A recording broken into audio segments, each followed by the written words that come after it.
Samuel 18, and we'll get to verse 13 in just a moment, but we'll just kind of review what we've looked at here in this chapter. In verses 1 through 4, we read of the unlikely friendship between Jonathan, which would be Saul's eldest son, the heir to the throne, should the dynasty have continued, and David. And so kind of a unique relationship. Theirs was a common faith that turned to a common goal.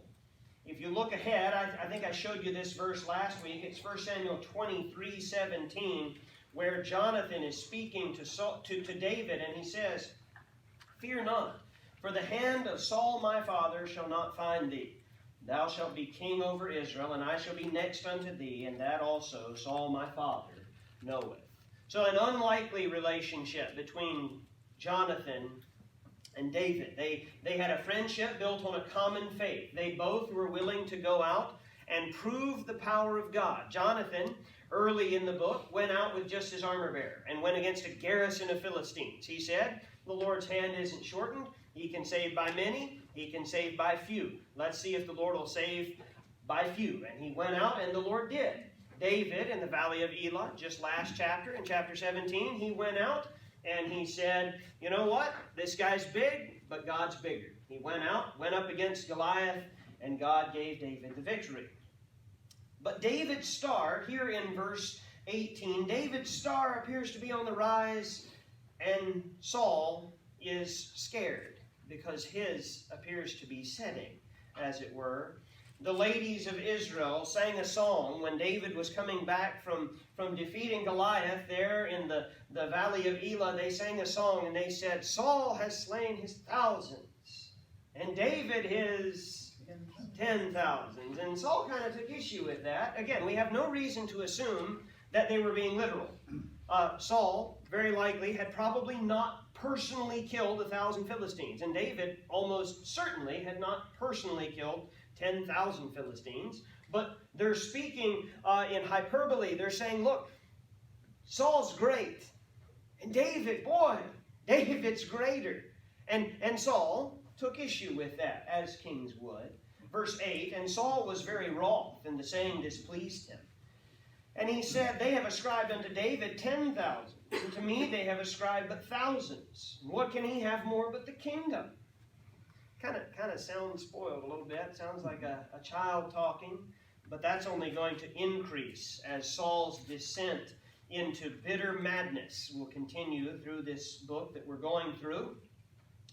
Because Saul now viewed David as a threat, he attempted to kill him on 2 different occasions. In verse 11, he was sitting, David was playing on the harp, Saul was holding a javelin in his hand, and he decided this javelin should go through David. And he threw it twice. David avoided out of his hand by the grace and mercy of God. Obviously, it's not because Saul was a bad shot.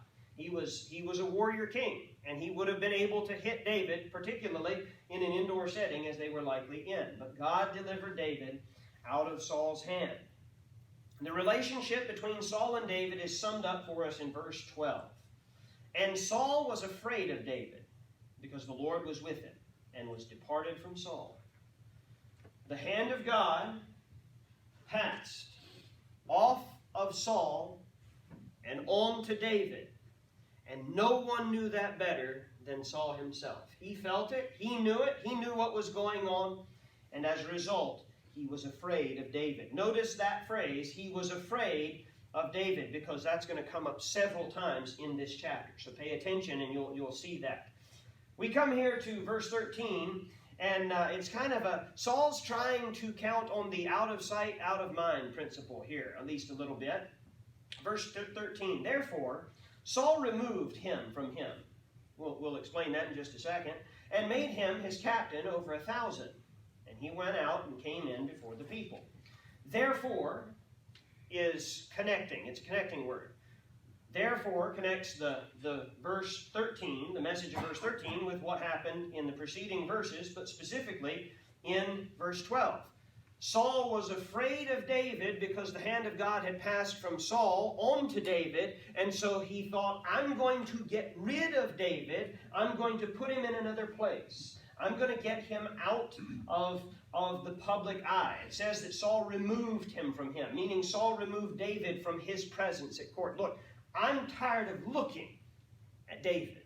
I don't want him here. I don't want him to have an influence within my sphere of authority. I want him out of here. I want him to have some distance. We could call this sort of a friendly exile, if you want to call it that. I'm going to give David some men, and I'm going to send him away where I can hopefully forget about it, because I'm tired of talking, and I'm really tired of hearing about David and how good he is and how amazing he is. If David isn't before the people's eyes, maybe they'll forget about him. So David went away from the public eye because, according here in verse 13, he made him his captain over 1,000. And he went out and came in before the people. Now, if you hold your finger here on verse 13 and look back at verse 5, you see that it's almost a repeat. We read, "And David went out whithersoever Saul went, and behaved himself wisely. And Saul set him over the men of war. And he was accepted in the sight of all the people, and also in the sight of Saul's servants." So, in this case, a little bit more information. Saul takes David, and in verse 5, he gave him a position. Now Saul says, you still have a position, it's just over there. Okay? I don't want you here. Where is Saul ruling from? Do you remember? Gibeah. Right? Because Jerusalem is still in the hand of the Jebusites. That would be David's capital, but Saul rules from Gibeah, his hometown. Look at verse 14. "And David behaved himself wisely in all his ways, and the Lord was with him."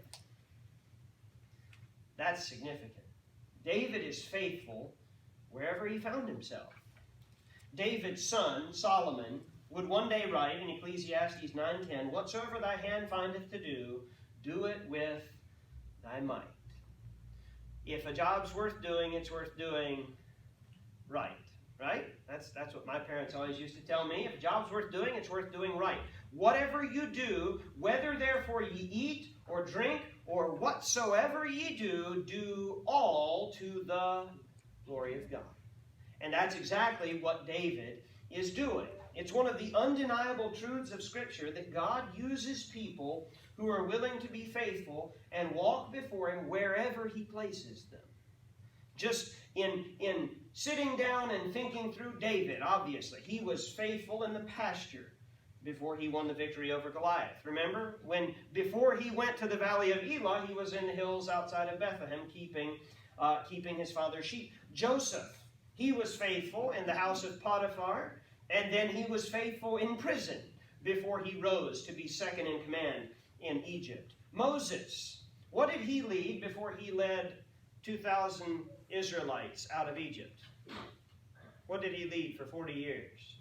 A bunch of sheep out in the wilderness of Midian, right? He was faithful where God placed him. God had him in the school of leadership out in the middle of nowhere where he was to oversee the sheep. Daniel. How did Daniel prove his faithfulness first? In Daniel chapter 1, it says, "But Daniel purposed in his heart that he would not defile himself with the portion of the king's meat, nor with the wine which he drank." David proved his faithfulness in his food, and so God trusted him to be the advisor to multiple leaders of nations and empires. Faithful in that which is least means that God can trust you with that which is greater. And in this case, David gets exiled by a king who's scared of him. He gets placed over 1,000 men and sent out of the place. Look, just get out of my sight. Get out of the public eye. David's grabbing all the headlines, and Saul's sick of it. Send him out here, and David goes out there, and he's faithful. He just keeps on doing exactly what he was supposed to do. He served faithfully over the men whose charge he was given. Verse 15. "Wherefore, when Saul, that's a difficult thing to say in Scripture. When Saul saw that he behaved himself very wisely, he was afraid of him." This is the second time in just 4 verses. Verse 12, he's scared of David. Verse 15, he's afraid of him. Why would Saul fear David? Was David an active, assassination threat to Saul? Why was he worried? Because God was on his side. Because God was on his side? Yeah. We could say that Saul feared David for the same reason his son Jonathan loved David. David was a man of faith. David was a man who very obviously had the hand of God on his life. Did David beat Goliath because he was just a crackerjack with a slingshot? No, he beat Goliath because God was with him. That's how he went out. He said, I'm going to go out and God's going to prove that the Lord doesn't save with sword and shield and spear. The battle is the Lord's, and God proved it. David had active faith and a real relationship with God, and that frightened Saul. He said, look, I can't handle this. I can't have somebody who walks with God like this near me. Because, again, you remember we read in chapter 16 that the hand of God was removed from Saul. And it's on David, and he's very aware of that, and it scares him. But Saul is kind of alone in that mentality. Verse 16, but all Israel and Judah loved David. Well, that's not working out, huh? Real quick, what can we gather from the fact that the author here, the penman of 1 Samuel, says Israel and Judah? What can we gather from that? You remember? What does it tell us about when this was probably written? After the kingdom divided. Okay, so we don't know. Some people have said that perhaps Samuel wrote this. Well, probably not, because Samuel would have just referred to it as Israel. But that the author, the penman, refers to it as Israel and Judah leads us to believe that it was probably written sometime after Israel divided under Rehoboam, the son of Saul.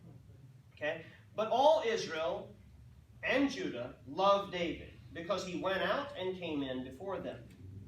Saul wasn't the only one who noticed David's faithful and bold service. And over the course of his life, David is going to draw many mighty men into his service. Giant killers attract giant killers. And David has mighty men who start coming to it. Saul's plan is kind of backfiring here a little bit. His thought was, I'm going to get David out of here. I'm going to get him to another place altogether where he won't be the thorn in my side that he is here in Gibeah. And he sent him out there, and guess what all the newspapers did? They followed David, and they left Saul in Gibeah. So it's not working for him. And so Saul takes another track. Here's a much better plan of attack. Let's make some wedding plans. How's that sound? If I can't get him this way, we'll make some wedding plans. Verse 17. And Saul said to David, behold, my eldest daughter Merab. Her will I give thee to wife. Why would he offer that?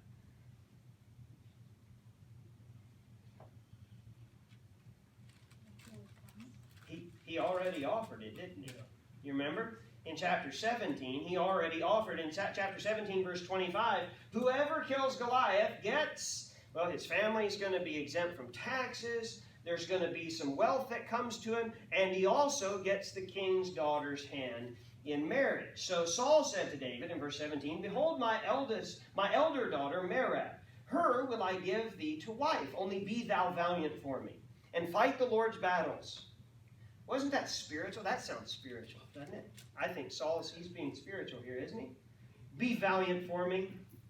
Fight the Lord's battles. Is that what David's doing? Yep.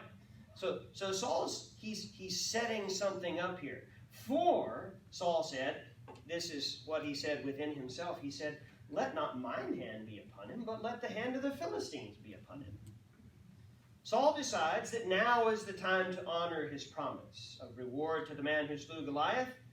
And so he's going to give David Merab, his daughter. But Saul also views this as an opportunity. He asked David to do what he's already doing, be valiant for me and fight the Lord's battles. But Saul has an ulterior motive. His thought, I don't have to kill David personally. What would happen if Saul killed David? What would happen to his poll numbers? They'd go down, right? His popularity would go. He'd take a hit in the polls. It would be bad for popularity. I don't want to kill David. I just have to get him in the right battle, and the Philistines will kill him for me. So this could work well for me. If I can get David to tangle with the right batch of Philistines, my problems are solved. I don't have to worry about this. Verse 18, and David said unto Saul, who am I? And what is my life, or my father's family in Israel, that I should be son-in-law to the king? David responds with humility to Saul's offer of his daughter's hand. Can you think of somebody else who, in the book of 1 Samuel, has responded in humility to an opportunity for great personal advancement?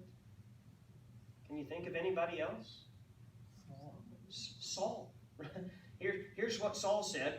When Samuel came and told Saul that I'm going to anoint you to be king of Israel, here's what Saul answered. And Saul answered and said, am not I a Benjamite of the smallest of the tribes of Israel? And my family the least of all the families of the tribe of Benjamin?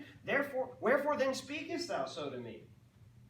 So Saul had had humility once, but he lost it. David has humility here, and obviously they have that familiar ring of humility. David says, who am I? What is my life or my father's family in Israel that I should be son-in-law to the king? Lineage was very, very important when it came to marrying a king's daughter. I mentioned this last week, but while Saul may have begun to suspect that David may be his replacement, I highly doubt that he was certain at this point. I don't think that Saul knew David is the one who is going to replace me as king. If he had, I don't think he'd have made this offer, because that would be giving David an unprecedented amount of power in this particular situation. If he'd known, he would have shut down any talk of David marrying into the family. Didn't he know that David was anointed, though? He would later. What we read earlier is from 1 Samuel 23, where Jonathan says, I know you're going to be king. My father knows you're going to be king. Saul knows that someone is going to be king, but I think his suspicions are strongly leaning towards David, but we don't have anything recorded for us where we know Saul knows because Samuel told him, or because God told him, or because he just figured it out. But I'm thinking that the evidence is starting to stack up, and Saul's starting to say, I think this might be the neighbor who's more worthy than me, to whom my crown is going to be given. Look at verse 19. The wedding plans are still going on. But it came to pass, at the time when Merab, Saul's daughter, should have been given to David, that she was given unto Adriel, the Meholathite, to wife. Ladies, aren't you glad you didn't live then? Got the wedding all planned, and suddenly the groom changes. That'd be rough. We don't know a whole lot about this Adriel. He was the son of Barzillai. That's what we know about him, and we don't have a whole lot more information. If you look for him in a Bible concordance or online, perhaps you find out a couple other times when his name is mentioned. Merab and Adriel would have 5 sons. They would be Saul's grandsons. We'll get to it, but it's kind of interesting. Another sister raised the 5 sons of Adriel and Merab. Her name was Michal. Do you know anything significant about Michal? One David's going to marry. She's the one that David's going to marry. So David's wife will raise the 5 sons of the daughter he was supposed to marry, but was given to another. And incidentally, eventually, when we get into 2 Samuel, should we continue on into that one of these days, the sons of Adriel and Merab would be executed by David because of the sins of Saul. You remember a treaty that was made when Joshua came into the promised land with the Gibeonites? Do you remember this? They came and they had old clothes and old bread and old wineskins, and they said, oh, we came from a long journey, and we're just here.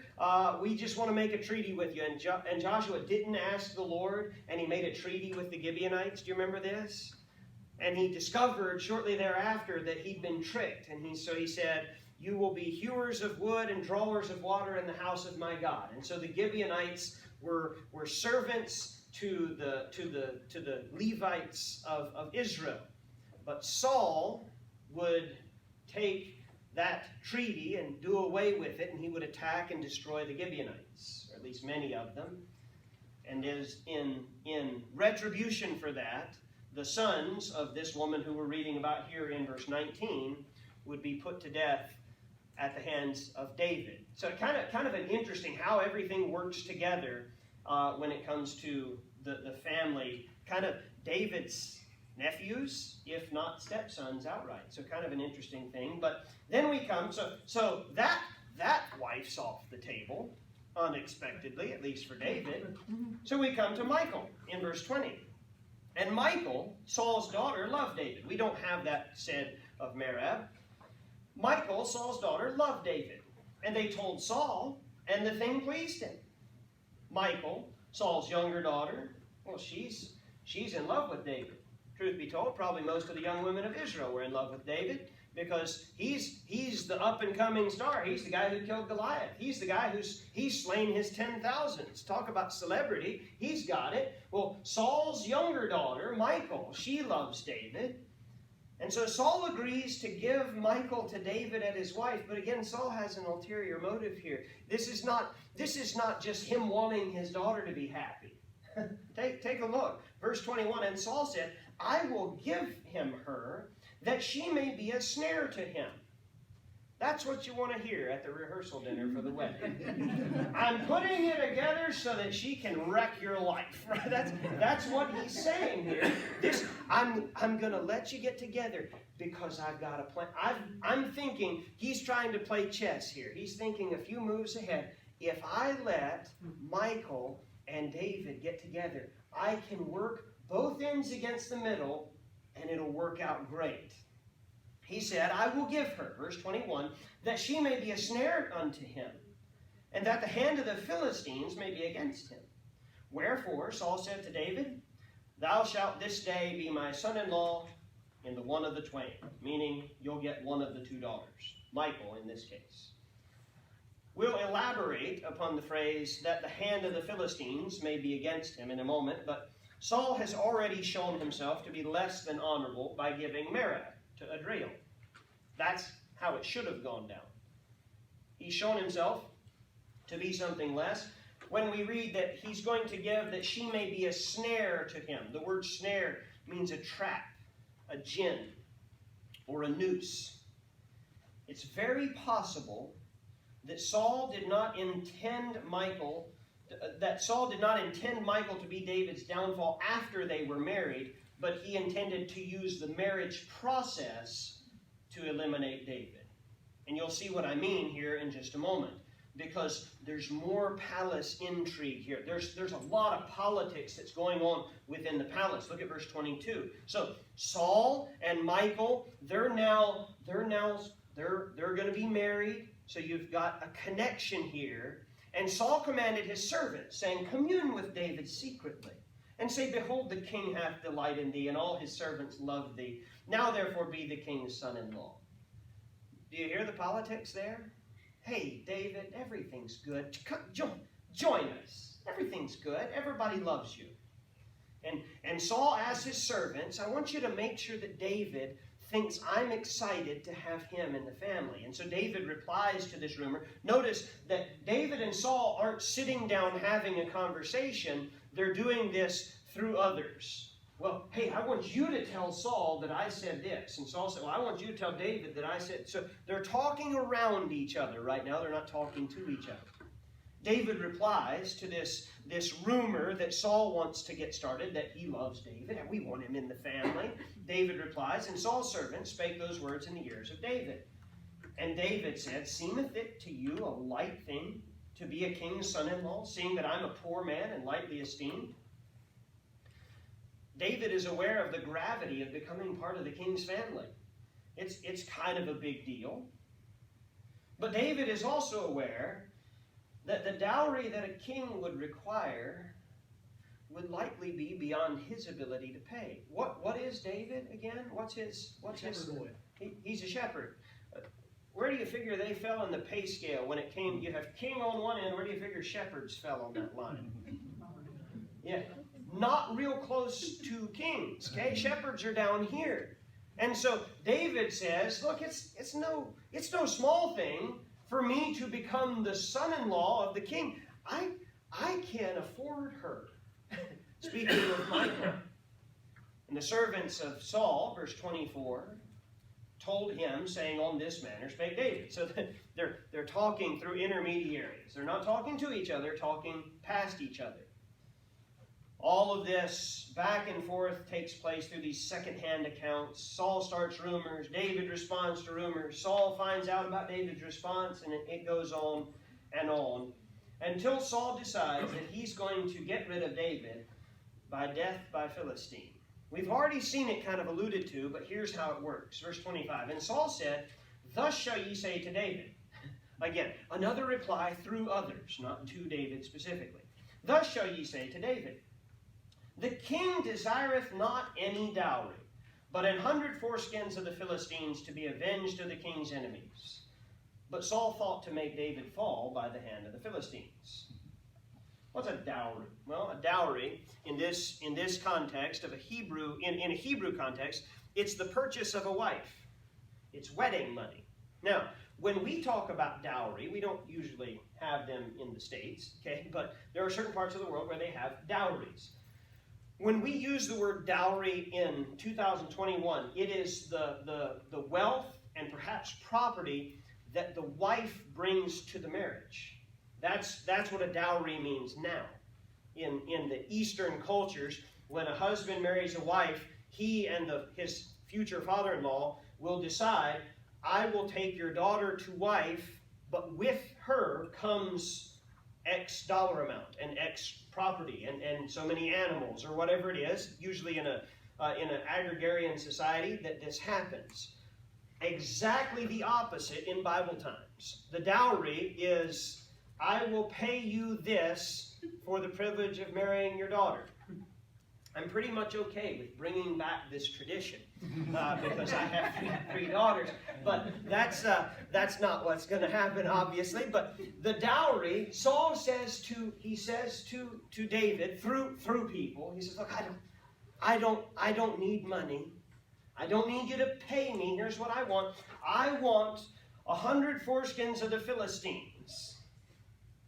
Now, this is not unusual in this day. Mutilation of corpses of enemies slain in battle was common. This would be similar, if you go back in American history, it would be similar to the Indians returning to a field of battle to collect scalps. I'm able to say, I can tell you, I killed 15 enemies, and you say, well, I don't believe you. Well, I've got their scalps right here. Okay? Essentially, that's what's going on here. You say that's barbaric. That's the way the world has run for most of its existence. Why did Saul ask this? Well, again, it was a way that Michal could be a snare to David. You want Michal? Here's how I don't need your money, David. I just want you to go out and I want you to pick a fight with 100 Philistines. Okay, that's all I want. Well, David looked at that. verse 26. And when his servants told David these words, it pleased David well to be the king's son-in-law, and the days were not expired. So not only does Saul want trophies of 100 dead Philistine soldiers, he says, I need it. I need it by this time. He puts an expiration date on the dowry that he's to collect from David. We don't know what that time period was. I would imagine he gave him a little bit of time. But all of this is Saul working against David. He's trying to say, look, it's better if David dies, but I don't want my hands on the weapon. I'm going to just send him into battle. To get my daughter, he has to bring me trophies of 100 Philistines. He'll surely die in the process. Perhaps in setting a time limit, Saul thought that if David would hurry, perhaps he would become careless, leading to a misstep and his death at the hand of the Philistines. So David undertakes to fulfill the price for Michal's hand. Verse 27. Wherefore David arose and went, he and his men. How many men has he got? 1,000. He's got 1,000 men. So that does kind of even the score just a little bit, doesn't it? He and his men and slew the Philistines, not 100, 200 men. And David brought their foreskins and gave them in full tale to the king, that he might be the king's son-in-law. And Saul gave him Michal, his daughter, to wife. David shows himself to be a bit of an overachiever here, perhaps. Look, you want my daughter? I need 100. David goes out, collects 200, comes back. So what can Saul do now? Not much. He can give his daughter into the hands of David. And what does that do to David's celebrity? David's stock just keeps rising. What was supposed to take him out just increased his popularity. Now David's married to the king's daughter. Did you hear how David married the king's daughter? He didn't pay a dowry. He went out and killed 200 Philistines. He doubled the price, and David's, the songs, the legends, the stories of David just keep getting bigger and bigger and bigger. And what's happening to Saul? He just keeps getting smaller and smaller. He's kind of disappearing in David's shadow. So, with no way out, Saul gives his daughter Michal to David in marriage. You think you've got in-law issues? David's got in-law issues. But he continues to rise. He just keeps climbing the ladder of popularity. Verse 28, and Saul saw and knew that the Lord was with David, and that Michal, Saul's daughter, loved him. How else could Saul explain David's safety in these dangerous situations? He had just gone out to beat Goliath. He had just gone out to beat 200 Philistines. Not only was David still alive, he's happily married to a woman who loves him. This isn't working out. Verse 29. And Saul was yet the more afraid of David. This is the third time in just this chapter that we've read this phrase. Saul was yet the more afraid of David, and Saul became David's enemy continually. Again, afraid because this man seems invincible. Afraid because the hand of God is obviously upon him. Afraid because the hand of God had obviously left Saul. Afraid because people loved him and his popularity was ever increasing. All sorts of reasons for Saul to look out of the side of his eye at David with some fear there. So Saul became David's enemy continually. The word continually means chronically. It also means to be hot. He was a continual, heated enemy of David. His attempts at David's life from this point will go from passively trying to get him to die in battle. Look, I'm going to send this guy out. Hopefully the Philistines will deal with him. To, if you take a look at chapter 19, verse 1. Take a look at it just so that we can read. Here's how it escalates. This chapter, he's sending David out to get 100 Philistines. David gets 200. Verse 1 of chapter 19, and Saul spake to Jonathan his son and to all his servants that they should kill David. He raises it up. Look, the Philistines didn't get the job done. We'll do it in-house. Verse 30. Then the princes of the Philistines went forth. It came to pass after they went forth that David behaved himself more wisely than all the servants of Saul, so that his name was much set by. David is increasing in popularity.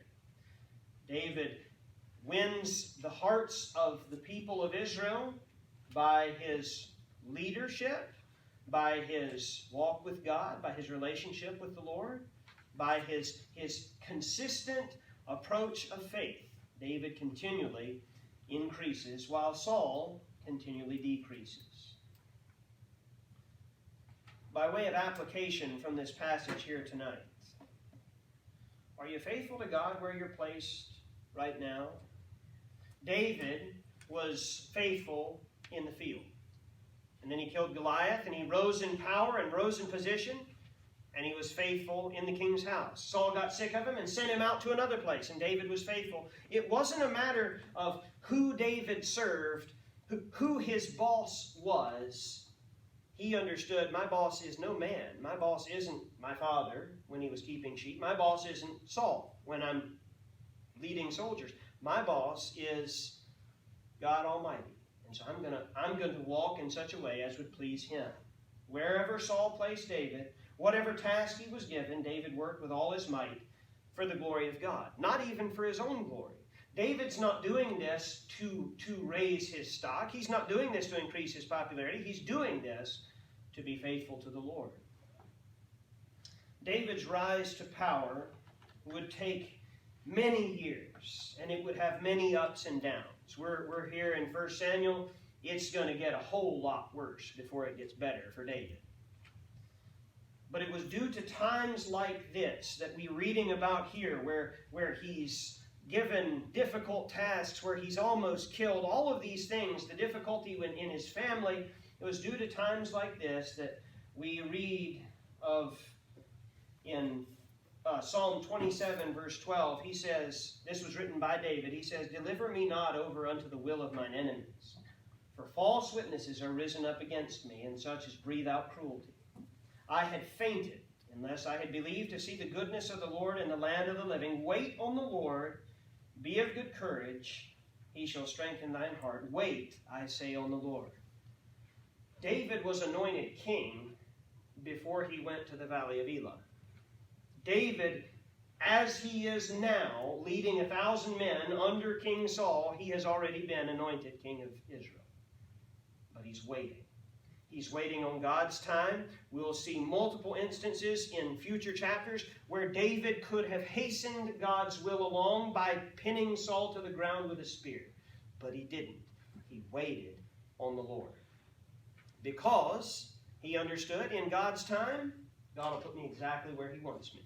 God can work his will, and God can use Saul to accomplish his will. David just got married to a woman who loves him. Why? Well, because Saul had planned for this to happen, but it didn't happen how Saul had planned for it. Saul was using his daughter as a snare, and God overruled and worked all things together for good, for his glory and for David's good. And God will do the same for us. Any questions that you have tonight out of 1 Samuel 18, or out of what we've covered, or what we will cover? Jonathan was about a bit older than David, wasn't he? Very much older. Yeah, Jonathan could easily have been David's father. They were not. A lot of times in the flannel graph stories, they are two teenage boys. Jonathan, I believe, was probably. Do you remember, dear, off the top of your head? I want to say he was in his 30s when David was born.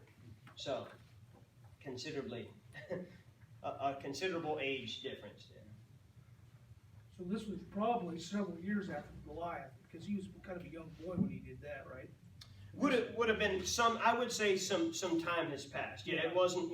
Married. I don't know what married age was then, but pretty young. But yeah, it was still. Still had to be several years. Some time would have passed. Yeah. When David killed Goliath, he probably, again, sometimes I remember thinking, well, he was like 8. But no, he was considerably older, probably, a mid-teen when he killed Goliath, and so he may have been at this point probably early 20s or so. Yeah. A young man by our standards, but by his the life expectancy in this day was considerably lower. So a 20-year-old was a lot older in this day. Any other questions, thoughts?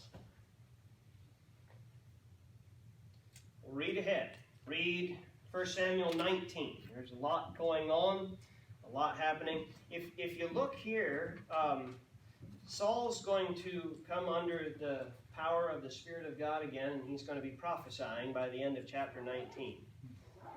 Remember, the hand of God has left Saul, but it's going to return for a purpose, and so we'll cover that. Some pretty interesting stuff. Michal is going to save David's life from her father. And many other things happen in this next chapter. Read ahead and come with questions. All right, let's have a word of prayer, and then we'll set about tearing down here this evening. Our Father, we thank you for your word once again. Lord, I pray that we would learn the lessons of David. Lord, that we would wait on you. that we wouldn't be impatient when your way seems to take longer than the way that we would choose. Lord, I pray that we would be faithful wherever you've placed us and whatever you have us doing.